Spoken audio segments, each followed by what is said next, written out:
What's up, everybody? Welcome to the Pick Six Podcast, CBS Sports Daily NFL Podcast. I'm Will Brinson. I'm your host. It is Monday, October 10th. If you're listening to the podcast watching the podcast on YouTube, youtube.com/pick6. We're live following the exciting, thrilling Raiders-Chiefs game. If you're listening to the podcast, it is Monday, October 11th. Now I'm yelling on my own computer. If you're listening on YouTube, hit the like button, subscribe, and turn on alerts. You'll be notified when we go live. Like, I just got a notification that we are live right now, which is very cool because I obviously narcissistically subscribe to my own podcast. Joining me to break down that game, Wilson and John Breech. What's up, fellas? You know how I said last Sunday night, hey, the officiating hasn't really been an issue the first month of the season. You're right. We did jinx it, didn't we? Remember that? Yeah, not great. I think it's been an issue, Breech. Yep, Wilson, I would prefer you to not jinx anything else the rest of the season. Hey, remember when I said the jinx just went down the hill, crashed into a car, and a mountain blew up. That's how crazy things got. Do you remember when I said that the Bengals were going to go undefeated? Oh, God, don't jinx it. There we go. When you got your Snoopy tattoo? Yes. So, really interesting game. I mean, it was an exciting game. It was a great game. It was a great game to live bet on the Chiefs money line. What was the money line at 17-0? 200 plus 2 to 1, basically. Did you make any to make that bet? Yeah, I got some cheese. Yeah, I have a standing. It's like Did you say cheese? Huh? Did you say cheese? No, it's a Chiefs. I have a standing order. You could basically bet on the final drive too. Once the Raiders got their first down, the Chiefs became even money. Yeah, even though they were winning, which is rare. But the Raiders have a good kicker, so it was a very interesting game to live bet. Well, yeah, and I mean, just on general, if the Chiefs get down like 3 scores in the first half, bet them. I'm going to be intrigued in taking them on the money line, even when they don't look great. And then when the roughing the passer call, which we'll get to, happened, it was very clear the Chiefs were fired up, and that's when it's like pepper time because the Chiefs were angry. You could tell they were going to get the offense was going to get clicking. Mahomes was mad, and they did. They scored, I believe. So they count the field goal at the end of the first half. They scored 17 unanswered points to take the lead. And then there was a little bit of back and forth there before the final ending to the game. So do you want to get into, the refs are going to be the story out of this game, right? There you go. David Gilmore says smash Chiefs +6 and the money line. Good job. Yeah, I took it +3.5.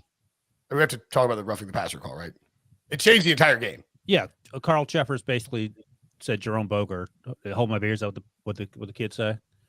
Watch this. I mean, Here's the thing with Carl Cheffers, and they noted this on the telecast. He's officiated the 2 of the last 6 Super Bowls, so he's no sort of slap nuts. He actually is good at his job. Whereas Jerome Boger, I think we can agree, probably graduated at the bottom of his class at officiating school. But Carl Cheffers, I don't know if he threw the flag. Can't remember, but. Well, all right, so here let's lay out the situation. It is 3rd and 8. The Raiders are on their own 46. Derek Carr is sacked by Chris Jones. As he's sacked, Chris Jones he loses the ball and fumbles. It's a strip sack. Yeah, but Chris Jones, the ball never hits the ground. Chris Jones just has the ball in his right arm as he's taking Derek Carr down as a sack. Natural momentum, physical force taking you down, the natural laws of physics. He does intend to get his left arm out while holding the ball in his right hand. And then quickly, while admittedly, he does have the full weight of his body on Derek Carr because he has one hand out and he has one hand holding a football, and then rolls off him about as quickly as you possibly can. Someone, I don't know if it was Carl Cheffers or not, throws a flag for roughing the passer, 14-yard penalty. It's changing possession right there. There's not even a punt without that penalty. Chris Jones is keeping the ball, and if they don't throw the flag, he may very well. I guess he would have been down by contact. He's down by contact. Yeah. But no, I actually tweeted this out. I said Chris Jones had possession of the ball before either he or Derek Carr hit the ground. He was basically penalized for being down by contact too aggressively. Yeah, that's just right. First time ever I've ever seen someone get called for roughing the passer when the passer didn't even have the football. Now later, John Perry, who is the ESPN rules official, and he makes a lot of sense when he explains what's going on, and oddly enough, he disagrees often with what the call on the field is. He said that the call on the field was that it was a loose ball foul. So I got to thinking about it. And Breech, you remember the week 1 Steelers Bengals game where TJ Watt jumped up and caught the interception like two feet from Joe Burrow? Yes. If it's a loose ball foul, that's like saying TJ Watt jumped up 1 inch from Joe Burrow and caught the ball, came down on top of Joe Burrow, and that's roughing the passer. That's the same thing. How's it a loose ball foul? The man had the ball in his right arm, as Brinson just noted, and happened to fall down on the dummy that fumbled the ball. It's not his fault that Derek Carr was in the way. Right. And like you guys said, Chris Jones had the ball. This would be like calling a loose ball foul or a foul on Josh Jacobs for steamrolling Eric Reed on the first possession. Like, the person who has the ball there should be no way they can be called for any sort of loose ball foul. Loose ball foul. Yeah, I have the ball. It can't be loose. Exactly. And so I think that was the whole confusing thing, obviously, for everyone who watched this play, because when the hit happened, the ball was in the air in no one's possession for probably a half a second. And so when that's happening, it's like Derek Carr's not the quarterback anymore. You have a free ball and you have a defender trying to get it. You have a player on the other team trying to get it, and they both want to have possession. And then, Chris Jones comes up with it and somehow gets flagged for it. And the one thing I will say real quick is that type of, the Tom Brady thing was one thing. It's protect Brady, whatever you want to say about it. But this one seems like there could simply be a mechanism in place to review it, because you can say it was essentially a turnover, because it was. Derek Carr lost the fumble to Chris Jones. And then why not be able to review that and say, okay, we can't make this call here because the ball was loose and both guys were going for it. Like, that seems like wait. They can't make that call because the ball was loose? No, I'm saying that since there was a fumble on the play, that you talked to New York. Oh, I see. Right. The automatic review for the turnover would have kicked in. You can't make the roughing the passer call, is what you're saying. Yeah, but right. That's what New York would say. But the roughing the passer call negates the entire play. So but it's not roughing the passer. He doesn't have the ball. But they flagged him for roughing the passer. Like, I understand. We all know that. What are you defending? When you flag him for roughing the passer, that automatically makes it no play. Therefore, it's not even automatically reviewable action. Right. That's I'm saying that's a simple fix is what I'm saying for this exact instance. And we know the rules. I mean, he's saying this is why it's stupid and an easy way to fix it, instead of just sticking to the rules, even though the idiots on the field keep getting the calls wrong.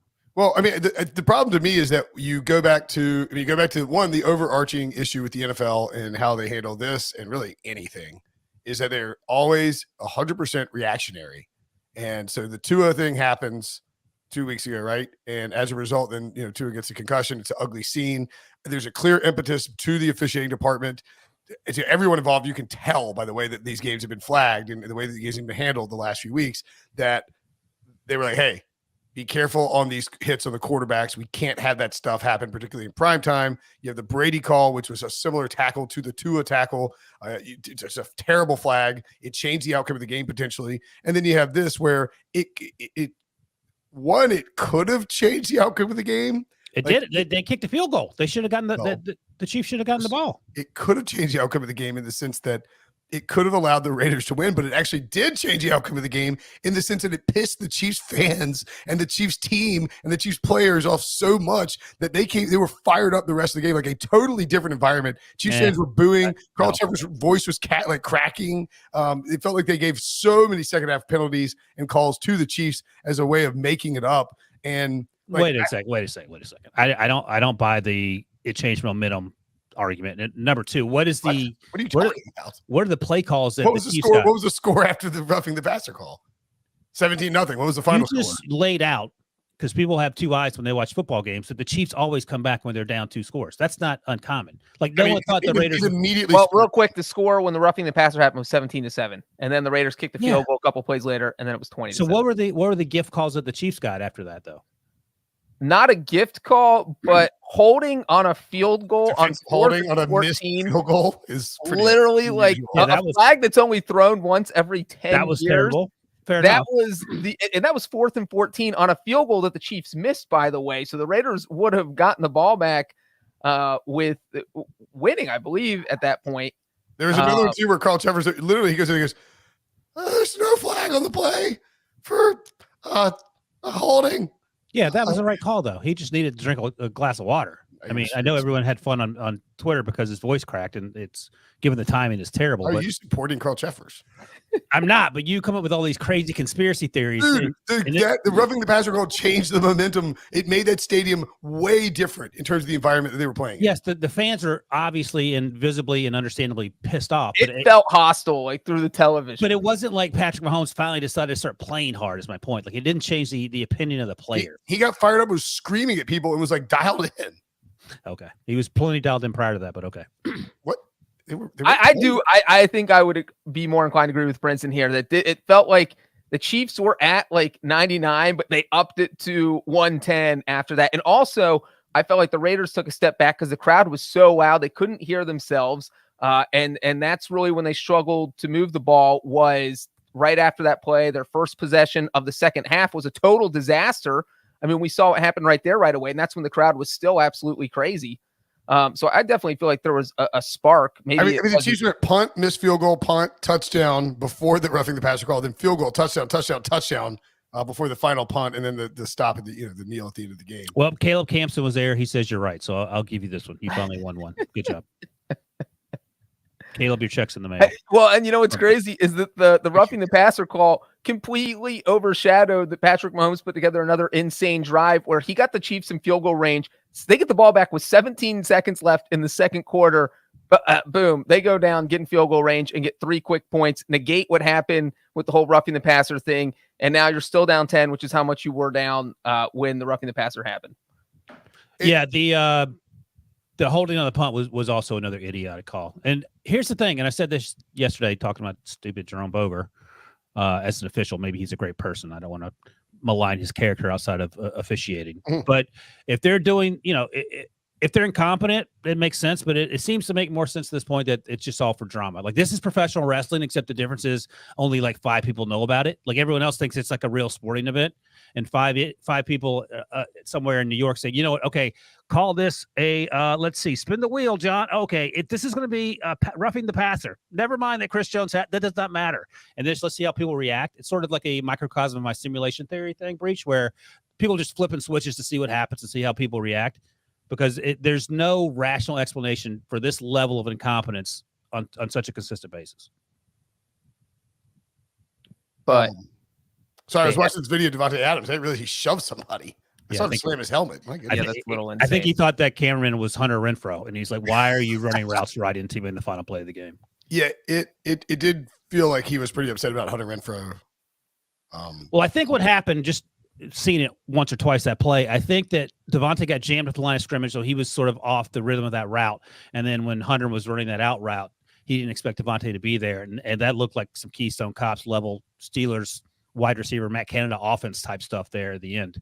I was like borderline surprised they somehow they didn't get a flag just because there were so many bodies laying on the ground. There were some moments where the officials did do a good job.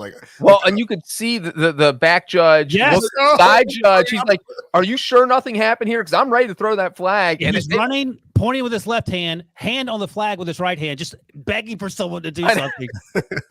To give the Raiders. He's like, "I want to get out of here alive, though. I'm not throwing the flag." And it was a good no call. Well, and there were 2 instances early in the second quarter, I believe on the Raiders' second TD drive, where Derek Carr, and I was joking on Twitter. I don't think it was taken as a joke. It was like Derek Carr's mastered the art of underthrowing footballs to like deep down the field, where like Devontae Adams had to come back for 2 of them.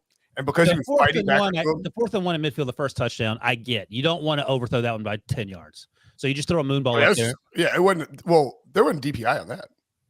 No, but I meant it was underthrown. Oh, the touchdown. Yeah. You, as Troy Aikman pointed out, like, if you overthrow that, you feel like an idiot. I mean, that one's fine. The other had to slow down a little bit, but he was like, it was a fine. That was a fine pass. I'm talking about on the next drive. Yeah, the next 2 calls. It's one down the right hand side of down the right hand sideline. Yeah. And then the one in the end zone, they were just underthrown, and the defensive back did not have to like have a choice. But Devontae Adams is fighting back, and so it's just going to look like interference. And Josh Perry says when the receiver comes back to the ball, even if it's underthrown, they're supposed to call DPI, which is I hate that call, but it was actually apparently the right call. By the way, there was Patrick Mahomes was hip tossed to the ground in the second half, and I was waiting for that flag. I mean, it was way more egregious than the Tom Brady one. Oh, and Derek Carr took a shot kind of high on the final play too. The final Raiders play. I didn't see that. He got hit pretty good. It would have been a tragedy if they turned a flag there, but it's just At this point, you weren't sure when a flag was coming out or not. But you made this point earlier, and I think it's exactly right. The NFL is reactive. Yes. In every aspect of how they run things, from the PR stuff that happens off the field, they always seem to be 2 steps behind, scrambling like Edward R. Rooney in the principal's office trying to figure out, who's on the phone. I think his name was Edward R. Rooney, wasn't it? Yeah. Dean of students. And then on the field with the officiating. I don't know if it's Edward R. Rooney. I think it's just Ed Rooney, but it may be Edward R. Rooney. Yeah. I'll look at that in a second. Meanwhile, Billy has no idea who Ed Rooney is. Edward R. Rooney. You're right. Yeah, you're right. There you go. And to the officiating, to the concussion stuff, to the sacks, everything is an overreaction one way or another. And then, 3 months, 6 months, 12 months, we'll be back to where we were, and everyone will be surprised when this all happens again. It's infuriating. Checks out. What about Josh McDaniels' aggressiveness on 4th down and with the 2-point conversion? Obviously, go back to the previous Chiefs touchdown where I was thinking about it as they were driving. I said, I think you go for, because you're up 7. I think you go for 2 here just to make it interesting. I didn't have any issue with it. I didn't check the math. The game's over. Right. I didn't check the math. I just said, just as I was watching the game, that'd make it. Obviously, they didn't get it. So then Josh McDaniels comes down. They scored that fantastic touchdown. Great catch by Devontae Adams over 2 Chiefs defenders, basically. I was like, you know what? I'm okay with them going for 2 here. It was 30-29, I think, at that point. Devontae Adams, 3 catches, 7 targets, 124 yards and 2 touchdowns. Probably accounted for 200 yards of offense. Josh Jacobs were the offense. Yeah, Josh Jacobs, 21 carries, 154 yards. I didn't care. I was fine with them going for 2 because here's the thing I think it was over 3 minutes to go. Chiefs are scoring, although they came down and punted the football. But 9 times out of 10, 99 times out of 100, I feel like they're scoring on the next drive if you give them 3.5 minutes. Well, and that's the interesting game theory of it all. Is that when the Chiefs when the Raiders missed the 2-point conversion, it was very clear that the Chiefs were playing to end the game. Like they weren't trying to score. Obviously, They're up 1. They're just, and Andy Reid's good about this. They can run that 4-minute offense. They can burn through clock. They can pick up a couple first downs. The Raiders used their timeouts. It looked like they messed them up, but that was the clock operator. They went at 44 and then 40, and then they got the ball back. Like it's I don't mind them being aggressive in that spot. You're saying I don't trust my defense to stop the Chiefs, but then you also, whether you make it or miss it, you still have to trust your defense to stop the Chiefs. So the Chiefs 2-point conversion and then the subsequent one by the Raiders, where did you come down on both those? Well, I think you got to go back even further because I really think the roughing the passer call is going to overshadow everything about Josh McDaniels in this game, because I feel like he made some good decisions, some bad decisions, but he wasn't aggressive the whole time, and then he was aggressive. And so, remember Devontae Adams' first touchdown was on 4th and 1. Yeah. And they said, all right, he's like, all right, you know what? We're going for it. We're going to go deep. Well, guess what? He had another 4th and 1 in the second quarter with like 9 minutes left. And he's like, do I go for it again? Or do I try the 53-yard field goal? And it was like he was thinking, we're already up 14-0. They had the offense out there ready to go, and then then sent the field goal team out the last second. And so they called a timeout, I think, or there was a the Raiders called a timeout. Yeah, the Raiders called a timeout and then sent the field goal team out. Yeah. So if you're going to be aggressive, if you want to put your foot on the Chiefs' throat, you just keep doing it. Like, why are you taking your foot off the gas there? Right. And so he did that. And if he would have punted by the way, Breech, that happened. It was 4th and 2 with it was a 4th and 2 with like. No. That was the drive with the roughing and passer. It was possession before that. It was 14-0, I believe. It was 4th and 1 at the Chiefs' 34-yard line. Yeah. It was the one that made it 17-0. Right. Yeah. So here's the thing. 4th and 1 at KC's 41. Las Vegas calls timeout with 9:27 left, and then sends out the kicking team. And it's like, dude, you're playing the Chiefs. Like you've seen, like you were with the Patriots for a long time. You've seen Patrick Mahomes.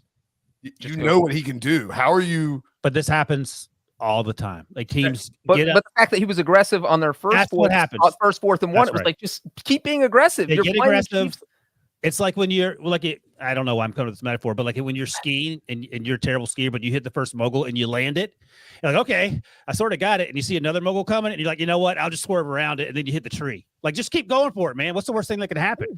I think that kind of works. I'm not sure, but the tree is Patrick Mahomes. If you hit the mogul, all right, you might get to the finish line before Patrick Mahomes chases you down the hill. It's just weird to go for the 2, to go for multiple 4th and shorts and go deep with them, and then in that spot, and like the most telling thing of all was, and I saw Brian Burke of ESPN tweet this out. They've created this stoplight system, which is what Troy Aikman was referring to.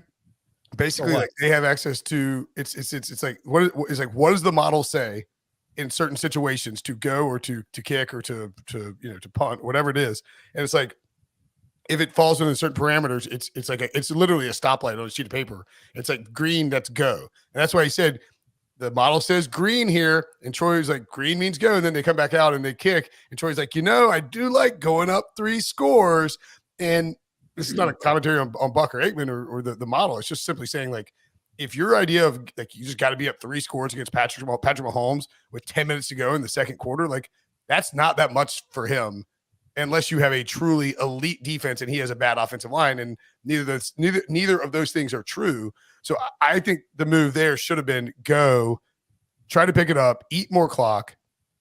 Maybe you get in a situation where it's maybe kick a field goal at 17-0, but there's not enough time for the Chiefs to go score a touchdown. Like you just needed to, if you're going to be aggressive, if you're going to come into Arrowhead Stadium as a 1-3 team and be aggressive on 4th down, you need to be consistent with how aggressive you are, as Breech is pointing out. Like you can't like put your foot on the gas and then slam the brakes and then put your foot on the gas again. Like just be consistent with it, and the process will work out. It's never going to happen, because human nature is that, okay, we got ahead of ourselves here. We got lucky.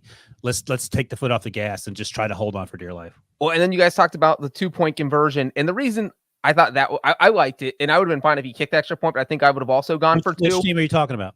The Raiders. Okay. I loved Andy Reid's. I think if you are up by 1 point and you score a touchdown at any point in the second half, you should always go for 2, because worst case scenario, you're up 7. Best case scenario, you're up 2 scores in the second half. Right. I agree. And most of the time, this being the exception, the other team is going to kick the extra point and tie the game up. Yes. And I do think that was the only maybe complaint with the McDaniels thing, was that when he went for 2, there's like 4.5 minutes left.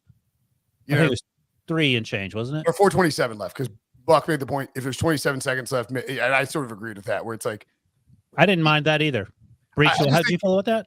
Well, and they have he was fine. No, with the 2-pointer. Yeah. No, I was saying that I would have gone for the 2-pointer also. I would have been fine. The Raiders. The Raiders, right? I would have. I was. So I think the strategy there is not even the strategy.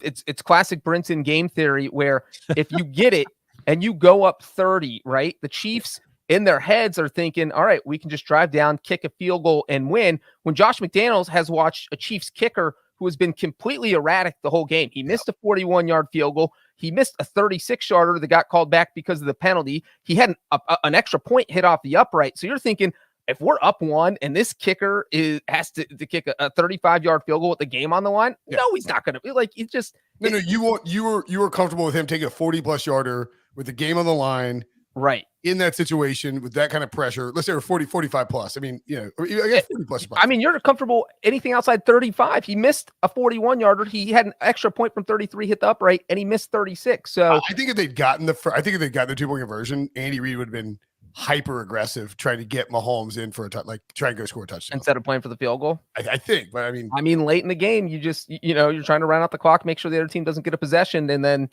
you find yourself trying a field goal to win the game.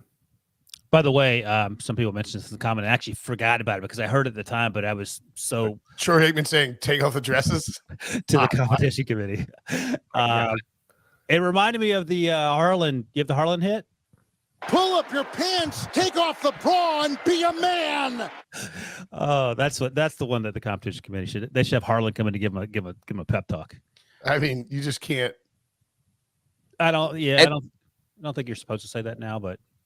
Yeah, I mean, one other quick thing on the 2-pointer is that whether they miss it, whether they get 1 or whether they get 2, their defense has to make a stop on the next Chiefs possession. It doesn't matter. So if you miss it and you're down 30-29, your defense has to make a stop. If you're tied 30-30, your defense has to make the stop or you're going to lose. And if you're up 31-30, your defense has to make the stop. So you have to go into it thinking your defense has to make a stop on Kansas City's next possession. Right, which is tough anyway. By the way, Adam, teacher of the Athletic, I think, or maybe the case. Yeah, he's at the ESPN now. So I talked to referee Carl Cheffers about the roughing the passer penalty. I will have his explanation later. I'm presuming he's the pool reporter. For now, just know that you won't like it.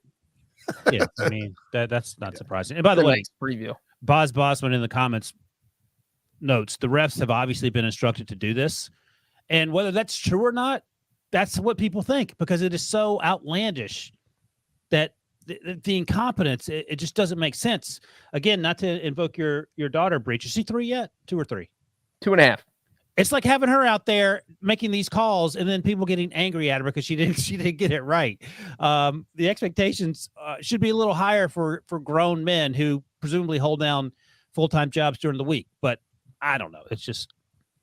It's nuts. Josh Julia. Wait. We're not done grilling Josh McDaniels because we need to grill him for ahead. final. Why don't we take a break and then when we come back, you'll grill Josh McDaniels more next.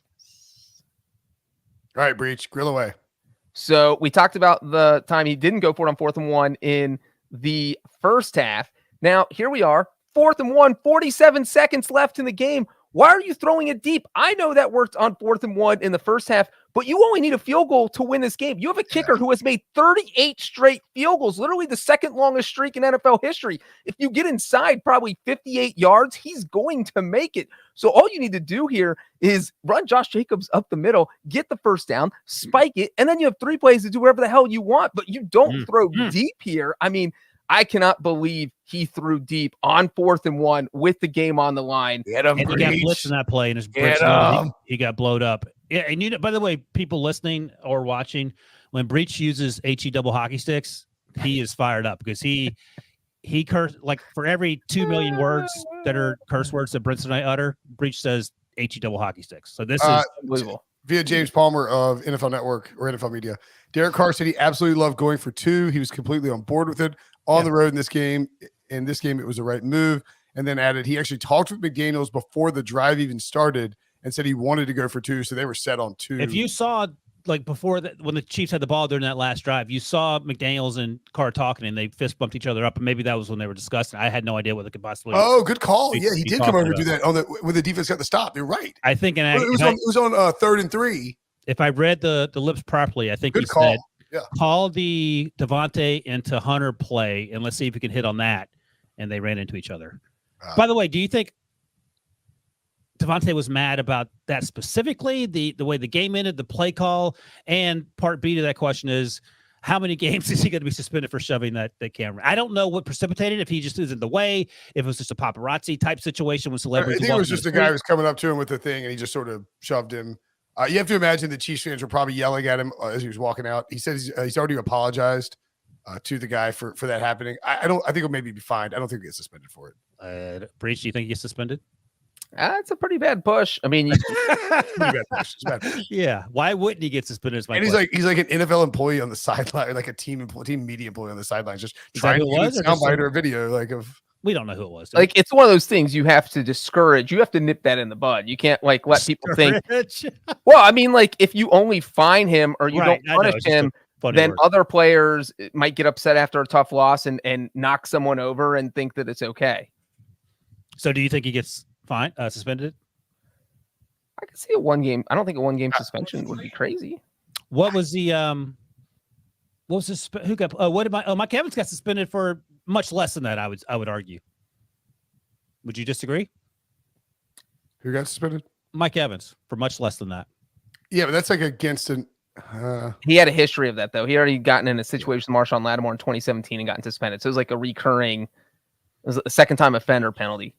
And it was like on the field where he sprinted off the sidelines and like shoved somebody down. Yeah. Billy thinks a 1 game suspension for pushing a civilian is wild in his words.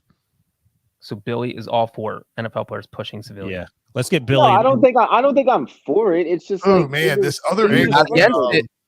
The sports center angle of this was like the guy wasn't even getting in his face. He's walking across, and that's why I was trying to get specifics, and you were just wildly speculating what he was doing. Well, he said he shoved a camera in his face and said mean things to him. If I recall, I didn't say that. I know you didn't. There's an angle of it where it looks like the guy's coming up to him, but then this other angle from behind. Well, I think any angle you see should be enough to be like, you know what? No matter how angry you are, you shouldn't push some 5'8" guy doing his job while holding a light stand. You can't shove anybody when you're walking off the field. You'd already smashed his helmet on the ground. That's fine. I don't care about that unless you. But I'm just saying, like he's. Well, you said you just want to find him. Do you want to change it, or are you okay with that? No, I'm fine with no suspension. A suspension would be weird for that. How big of a fine? Well, wait a second. Before you answer the question, It's probably fine schedule has to. that guy could press charges. Yeah. Nah.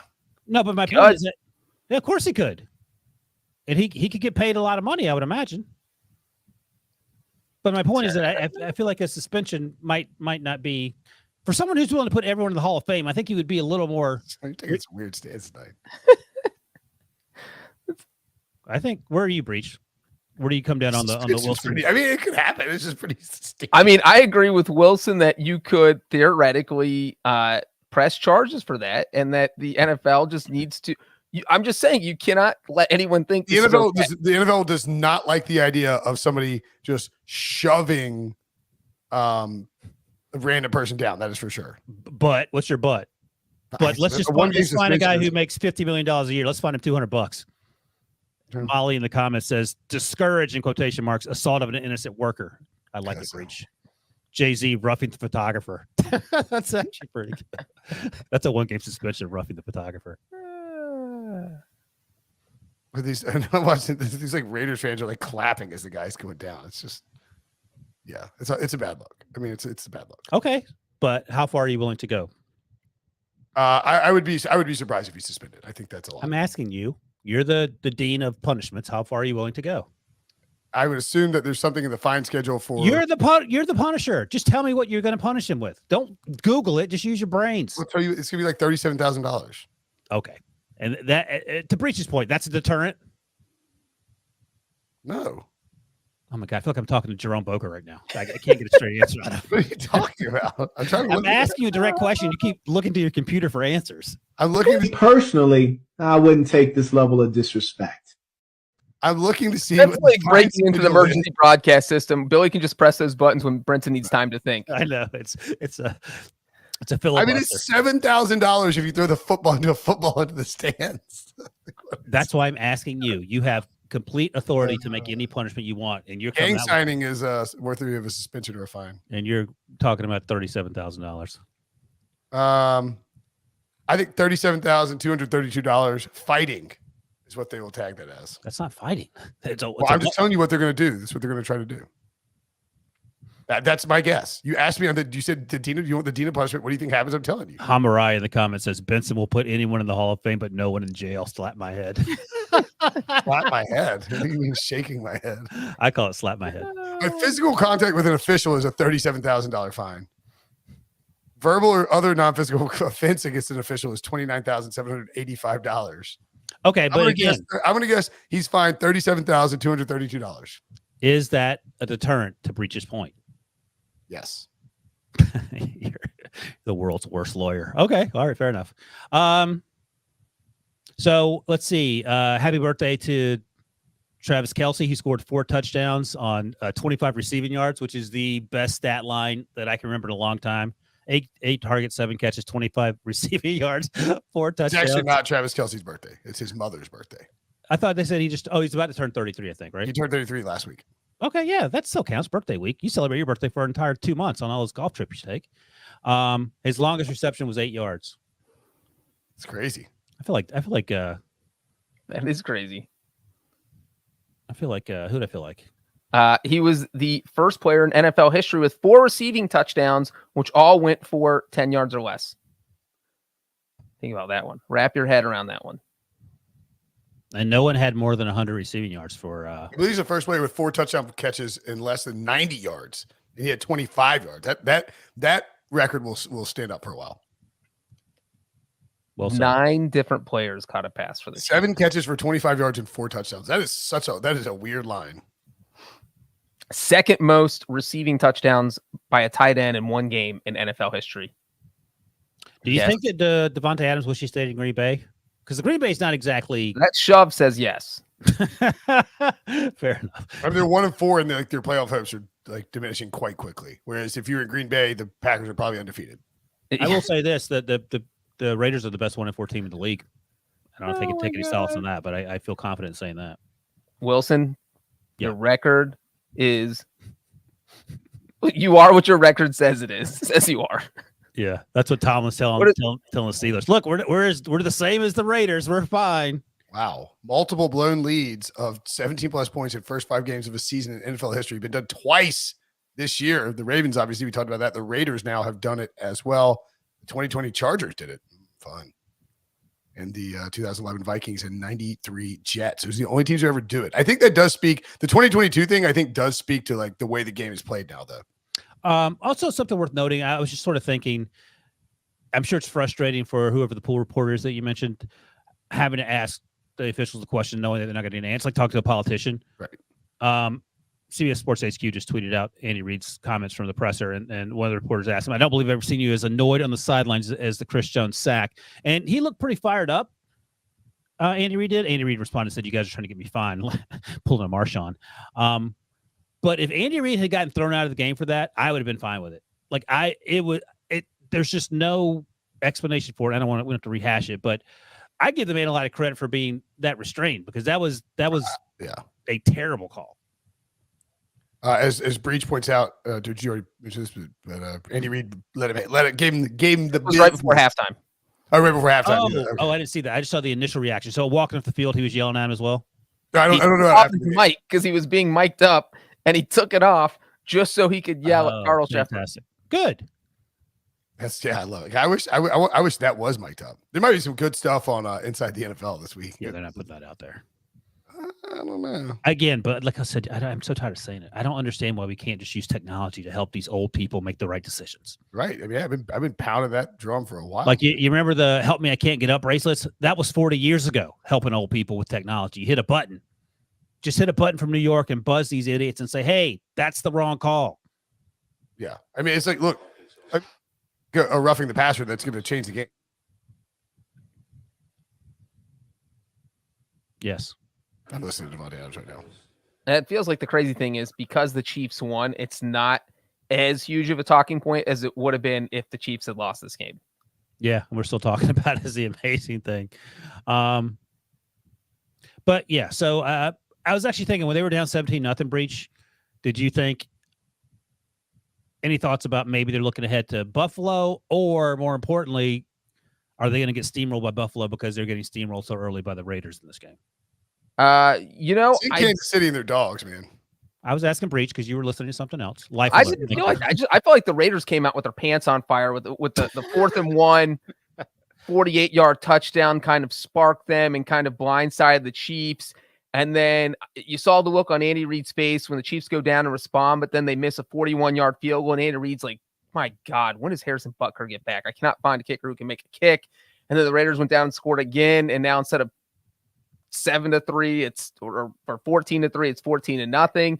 And it was just one of those things where it snowballed and everything that could go wrong. And then it culminated with the roughing the passer penalty. And as Brinson said, and as one of our commenters confirmed, that was the turning point. The Chiefs went crazy after that. They were so mad. The crowd was so mad. Everyone was so upset. It was just listening to Chiefs fans boo for the next just 40 minutes straight was amazing. Also, someone mentioned this in the comments, and perhaps it would have saved Devontae Adams a lot of headache after the fact. But if he hadn't double caught that ball on the sidelines before the 4th and 1 play, game's over. They probably win that game, because it was around the 38-yard line, I think, plus 38, where he almost caught it. It was a great play, a tough one, but he double caught it, and that's why it didn't allow him to get that 1 foot in, or both foot in, just one. And that changes the whole complexion of the game. And then we're no longer focused on the Raiders imploding in that 4th and 1 call. We're focused on solely on the roughing the passer penalty. Robert Thomas asks, is Josh McDaniels a good head coach? Let me tell you this. I would take him in Pittsburgh to call plays. That doesn't necessarily mean he's a good head coach. That just means he's better than Matt Canada. I think he's a good head coach. I feel like is he a better head coach now than he was his 6-0, I think it was 6-0 start in 2010 with the Broncos? I mean, you mean after the first 6 games, or I think he's miles better now than he was. I think it's a lot better. Yeah. So, I mean, I don't feel like the Raiders. I mean, obviously they've blown 2 17-point leads, which is disastrous. But that means you had 2 17-point leads. No disrespect to Bill Parcells, they are better than a 1-14. They're last place in the AFC West behind the Denver Broncos. They're better than the Steelers. They should not have lost to the Cardinals. You lost to the Chiefs, whatever. Like, the Chiefs can overcome 70-point deficits. They were going for 2 against the Titans, didn't get it, and lost by 2.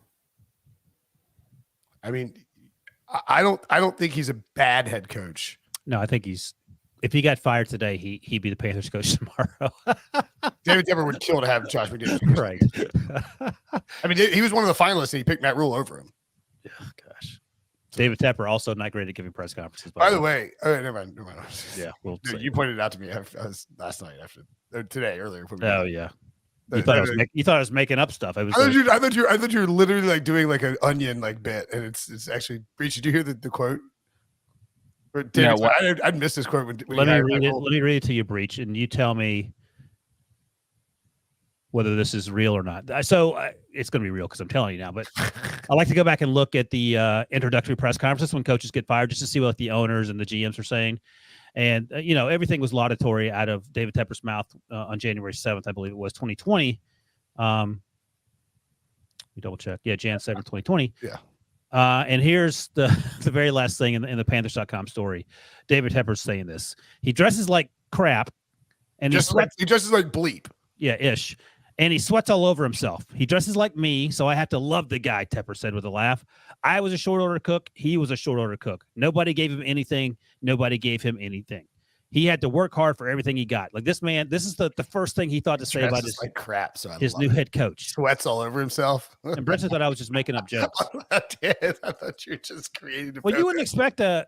Yeah, that quote doesn't sound real. It does sound made up. I'll give you that. I was like, all right, it's to be like, serious. That's pretty funny, Wilson. This might be the funniest thing you ever said. He's like, no. It's on Panthers.com. This is David Tepper's stand-up bit. This is not me. But anyway, so yeah, Josh McDaniels will be hired by the Panthers tomorrow. I don't know if he'd take the job, but I mean, the Raiders, had the thing with Gruden go down. Obviously, he left earlier than they expected. I would be really surprised. They're not a type of organization that's going to move on super quick. I mean, like McDaniels is. No. I think you see enough promise from the Raiders right now where you say, look, I mean, we didn't have we had all these first round draft picks who weren't as good as we thought. I would be shocked if McDaniels went anywhere. Although I've seen people complain. Let me look at the Football Outsiders, because this team feels like the worst case, like a replacement level football team. I feel like a 500 football team, and they just had some bad breaks. They lost 2 17-game leads. And I can't say that about the Panthers or the Steelers or the Washington football team or even the Houston Texans, who have a better record, which is I can't believe, but whatever. Here we are. I mean, and remember Josh McDaniels and Mark Davis had like a sit-down meeting. I know, that was so weird. After one of the earlier losses, I think when they blew the 20-0 lead to the Cardinals, that was where it happened. Yeah, it was pretty early on. Clearly, they are maybe not on the same page right now. Yeah. Which is not what you want to hear 5 weeks into your new coach's new tenure. Certainly just not. Okay. Just after you fired a guy for emails. Raiders schedule, by the way, really quickly, coming up. They have the Texans at home, at the Saints, at the Jaguars, Colts at home, at the Broncos, at the Seahawks. So like that, this is a pretty key stretch for them. Obviously, they're 1-4.